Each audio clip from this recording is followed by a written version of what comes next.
Welcome back. So in our previous session we have seen DDA line concept, as in what is the concept behind drawing a line and what is the basic crux of DDA. So today in our session we are going to discuss DDA line algorithm and how to solve the numericals in DDA.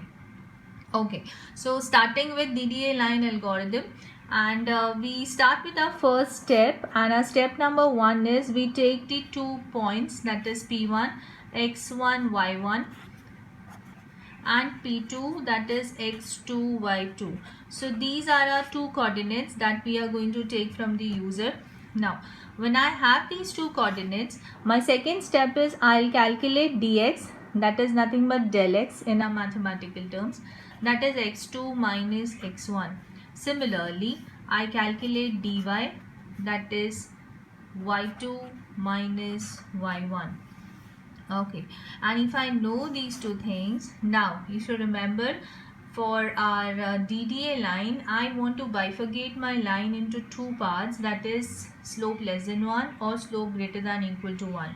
Okay, so we are going to test whether the slope is less than 1 or greater than equal to 1. So what am I going to do is, if my dx is greater than or equal to dy, okay, so if dx is greater than or equal to dy, that means I am checking whether my slope is less than 1 or it is greater than or equal to 1.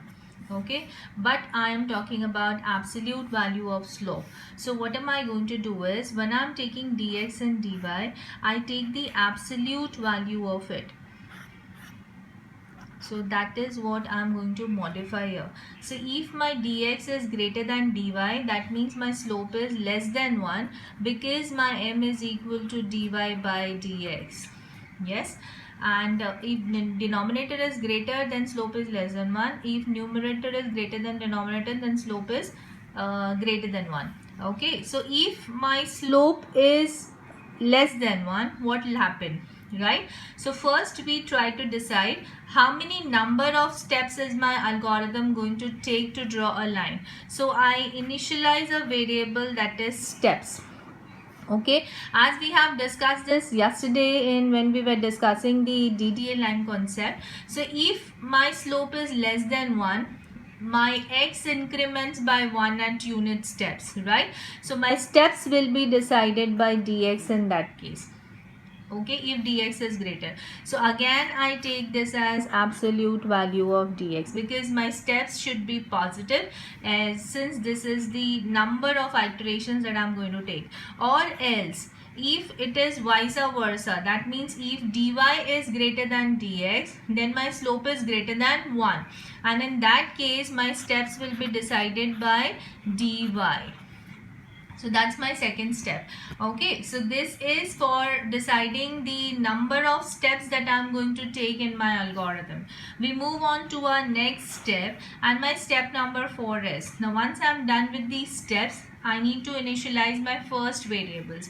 For the algorithms, for the layman terms, I can write x1, y1, x2, y2. But when I'm doing it in an iterative manner, I'll write x is equal to x1, y is equal to y1. Since I'm going to use single variables x and y rather than using x1, y1 and x2, y2, as my line starts from x1, y1, so I'm going to initialize x and y and put these values out here. Okay, so my next step is, now I need to put my first pixel on the screen. Right, so what am I going to do is, when I'm using turbo C, I'm going to use the command put pixel. Okay, x comma y comma whatever color I want to.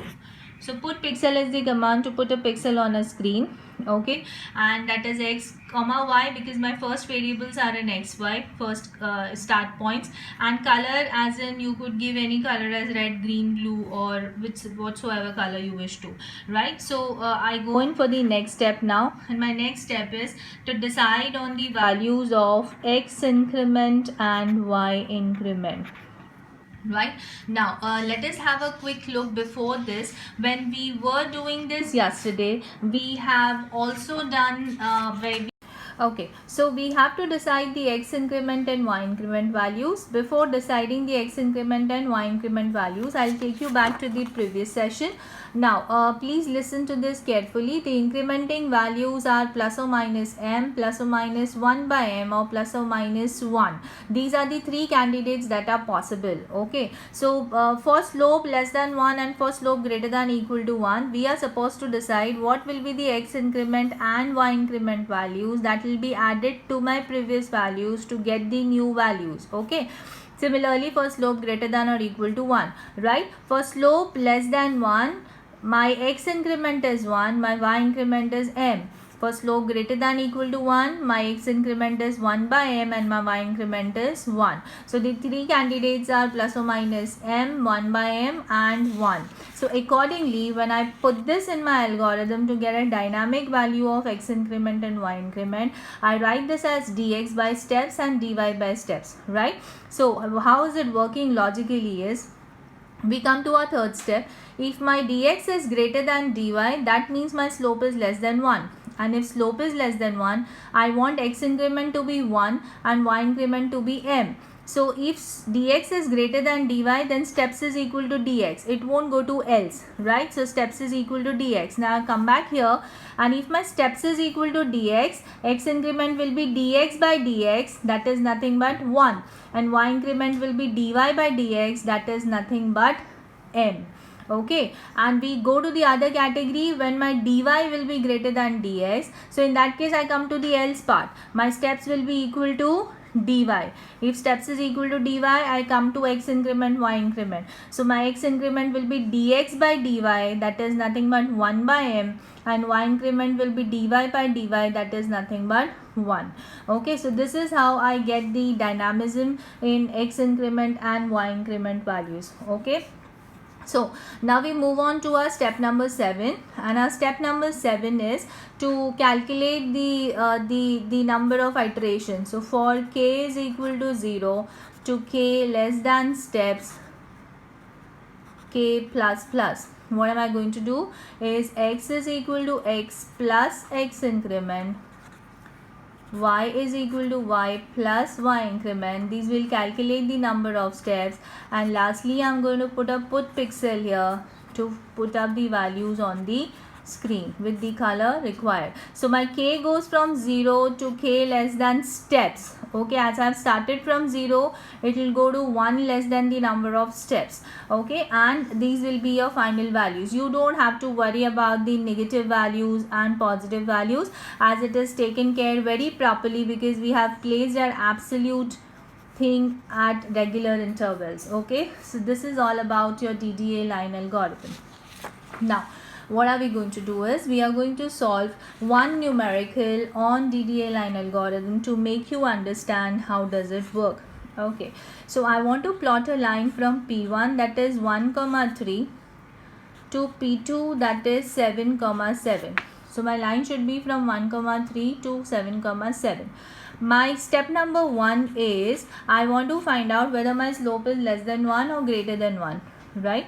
So what am I going to do is, I'm going to calculate my slope, that is y2 minus y1 upon x2 minus x1. So it is 4 upon 6. So that comes out to be 0.66, right?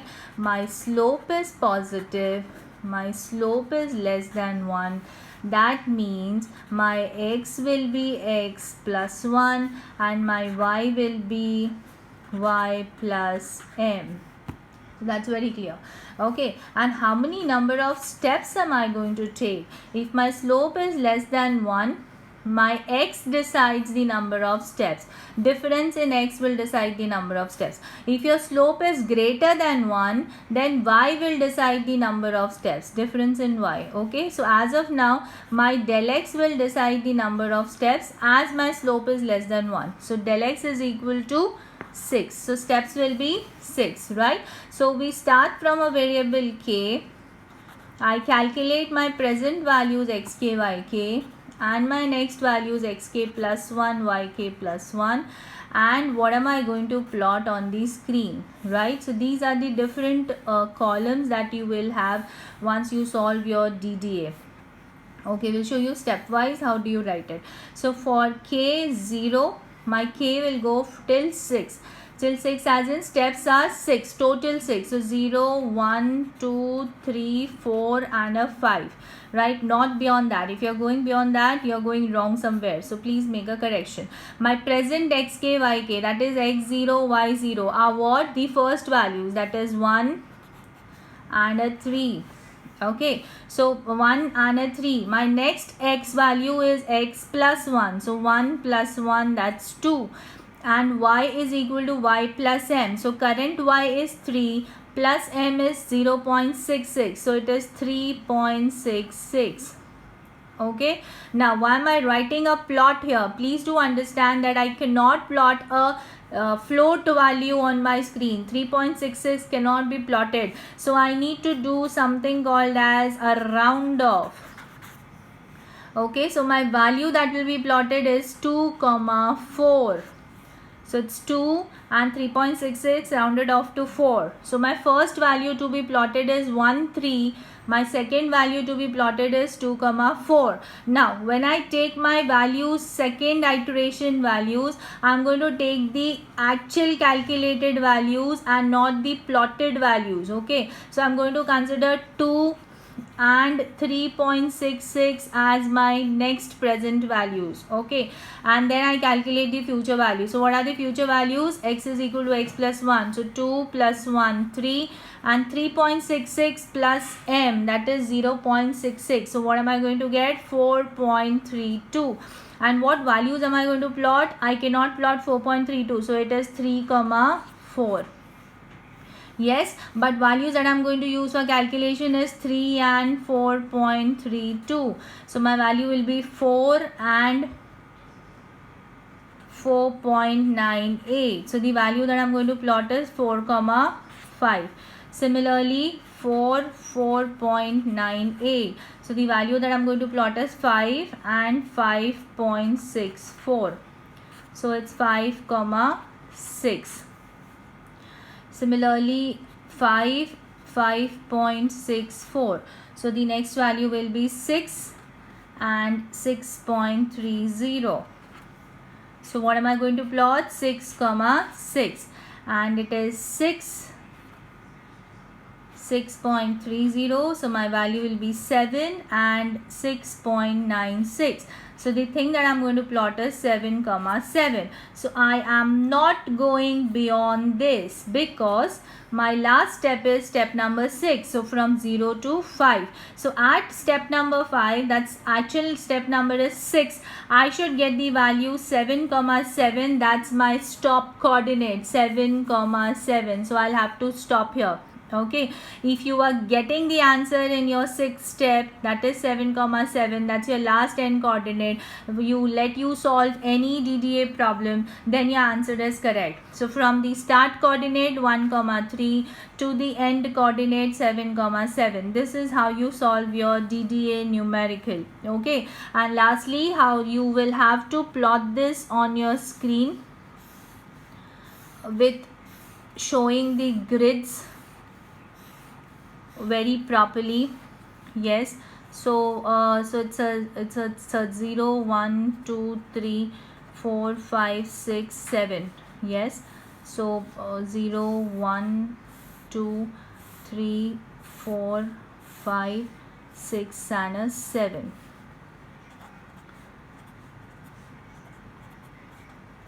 Yes, so my point starts from 1, 3. So it's 1 and a 3. Yes, my next point is 2, 4. So it's 2 and a 4. My next point is 3, 4. So 3 and a 4. My next point is 4, 5. So 4, 5. Next point is 5, 6. So 5 and a 6. Next is 6, 6. So 6, 6. And last is 7, 7.